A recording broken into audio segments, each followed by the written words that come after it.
안녕하십니까. 마르코노입니다. 보고서를 잘 만들어 보자라는 것들 두 번째 시간.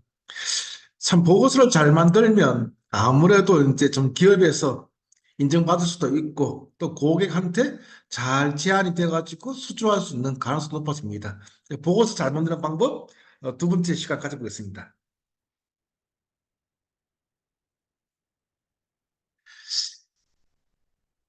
제가 이제 컨설팅 업무를 주로 많이 해왔고 업체에서도 주로 이제 뭐 전략기획 쪽 일이나 마케팅 쪽 일이나 사무실에서 일을 하다 보니까 그래서 계속 보고서를 만들고 파워포인트를 만들고 하다 보니까 이 살만 찌고 배만 나오고 어깨, 목 디스크에 허리 디스크에 눈도 아프고 온몸이 다 아프더라고요.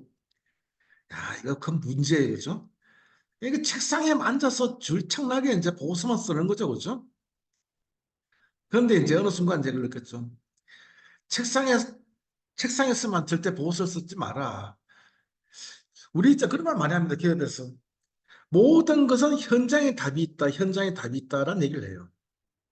그래서 그래서 저는 그다음부터 해가지고 이제 보고서 쓸 때 또 이제 컨설팅 제안서를 만들 때는 항상 현장을 가봐요. 그전에 제가 패션 업체에 제안을 했었는데 그 패션 업체 가서 옷을 한번 사봤다고요. 물론 이제 그 정품, 정시즌에 나온 것들은 좀 비싸니까 저 아울렛 매장 가가지고 이제 자켓을 하나 샀죠.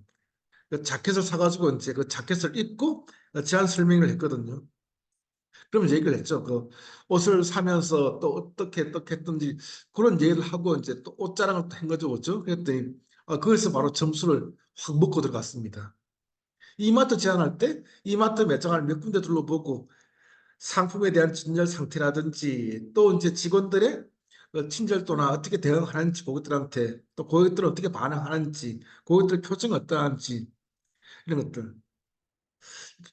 그러니까 보고서를 쓰려고 그러면 먼저 제 생각은 이제 현장에 먼저 가보시는 게 좋아요. 직접 체험할 수 있으면 직접 체험해 보고 그러고 난 다음에 보고서를 써야지만 좀 더 살아있는 소위 말하는 이제 교과서적인 멘트가 아닌 생생한 현장에 목소리를 담을 수 있는 그런 보고서가 돼야지만이 서로 와닿을 수 있는 거거든요. 우리가 항상 이제 공감, 교감, 소통 이런 얘기를 많이 한다고요. 똑같은 말 같아요. 공감이나 교감이나 소통이나 이건 한 가지 맥이 있어요. 그렇죠? 너와 나의 마음에 주고받는 거예요. 그렇죠? 그럼 결국은 기업이라는 게 다 고객하고의 소통을 위해서 존재하는 거고 고객과 소통이 되지 않는 기업은 결코 오래 생存할 수 없다는 건 당연한 진리 아니겠습니까? 그렇죠? 그렇다 보니까 보고 쓸 때 배만 나오고 살만 찌고 어깨 아프고 목 아프고 하지 마시고 현장 가셔가지고 몇 번이라도 걸쳐서 가보시고 난 다음에 거기서 답을 찾아보세요. 결국은 기업이 컨설팅을 받고 또 보고서가 필요한 이유가 뭐였어요? 기업은 지속적인 성장을 추구하는 조직이라고요. 지속적인 성장은 결국 현장의 답일 수밖에 없고 그 현장에 있는 고객이 바로 기업을 먹여 살려주고 성장시켜주는 원동력일 수밖에 없는 거거든요.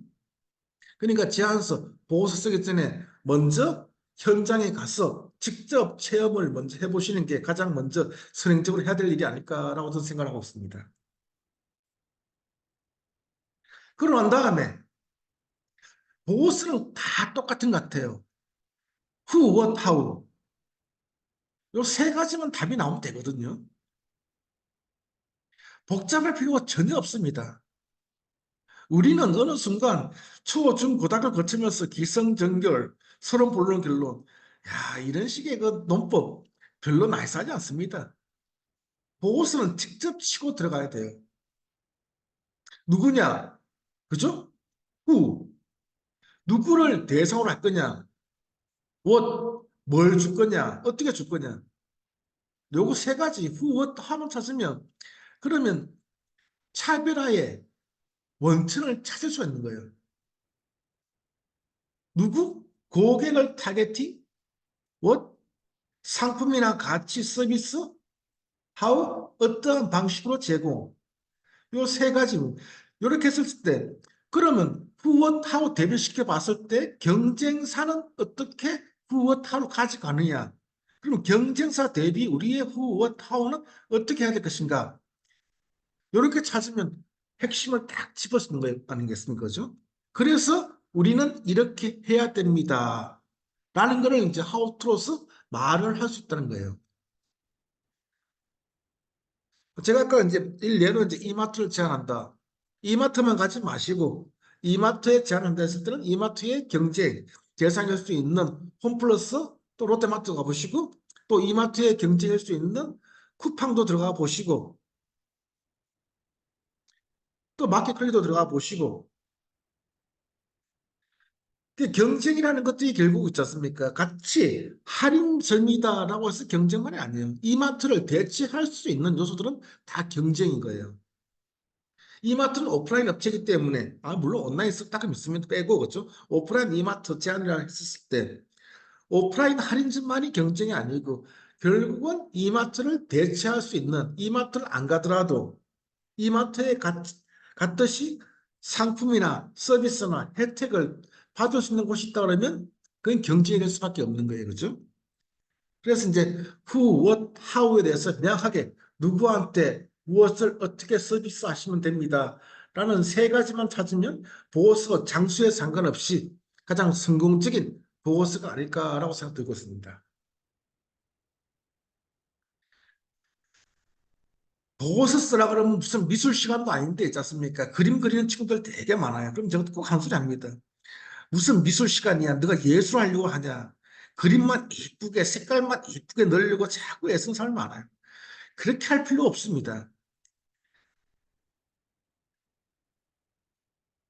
제가 이제 보고서 작성을 잘하는 방법 해가지고 이제 첫 번째 시간에 말씀드렸다시피 내가 좋아하는 내 스타일에 맞는 장표들을 별도의 파일로 관리를 해 놓으시면 그 내가 관리하고 있는 장표 그 파일에서 어떤 장표들이 있는지를 대부분 알고 있으면 보고서 만드는 데 되게 수월합니다. 빨라집니다.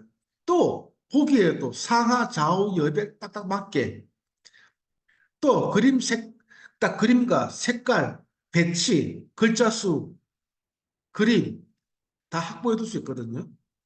그러니까 최대한 내가 가지고 있는 자료들을 활용하셔가지고 거기서 이번 보고서, 이번 제안서에 적합하게 가공하시는 게 제일 빠르게 할 수 있습니다. 처음부터 맨땅에 그림, 그거는 예술하는 겁니다. 그렇죠? 우리는 보고서는 예술이 아니에요. 가장 효율적으로 who, what, how 바로 전달하는 거예요. 고객한테 전달하고 내가 임원들, 대표한테 전달할 수 있는 거는 바로 메시지입니다. 그렇죠? 그래서 어떻게 해야 됩니다라는 걸 떠줘야 돼요. 그렇죠? 그렇기 때문에 그림 그리는데 너무 많은 시간을 소요하지 마시고 가지고 있는 자산을 최대한 활용하시라는 말씀을 드리겠습니다. 예, 감사합니다. 오늘도 구독 부탁드리겠습니다.